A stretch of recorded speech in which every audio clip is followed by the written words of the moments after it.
Thomas, Percy, and James were looking at the early morning sky. "Everyone's so much happier when springtime comes," said Thomas.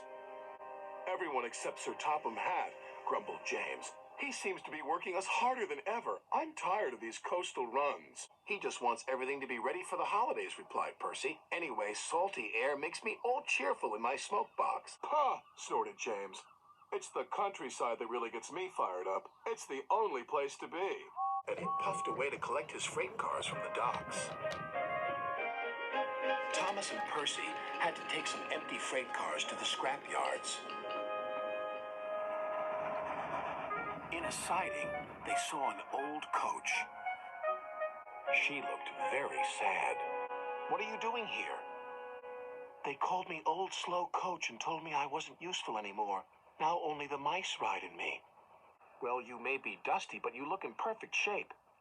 The yard manager appeared. "Come along. I have freight cars for you to take away." "Excuse me," said Percy's driver. "Can you tell us about this coach?"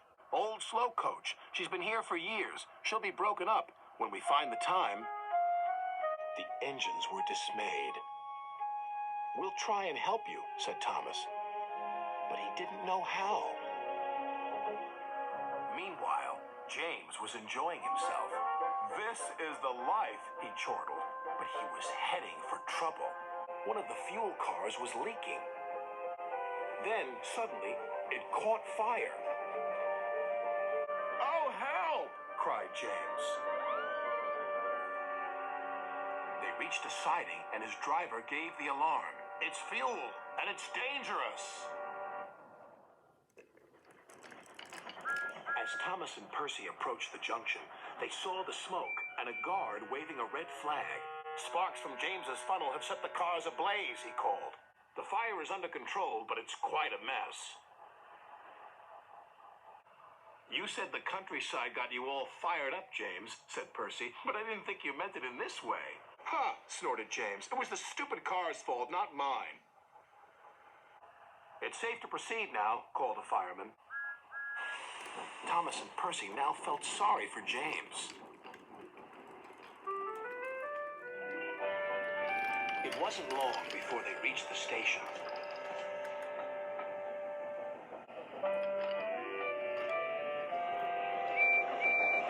Later, as they were having a long drink at the water towers, they suddenly heard a commotion.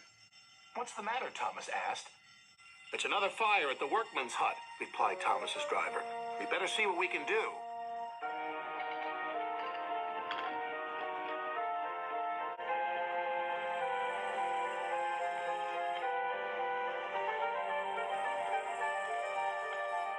The fire engines had a big problem.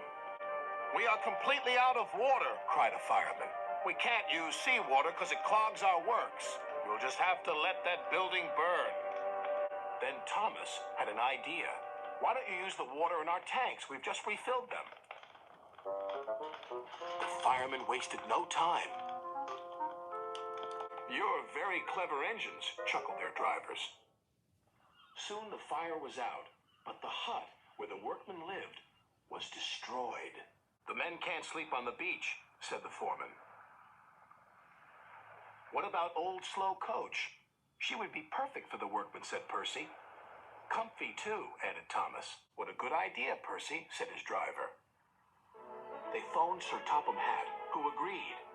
"She'll be spick and span by the time you collect her."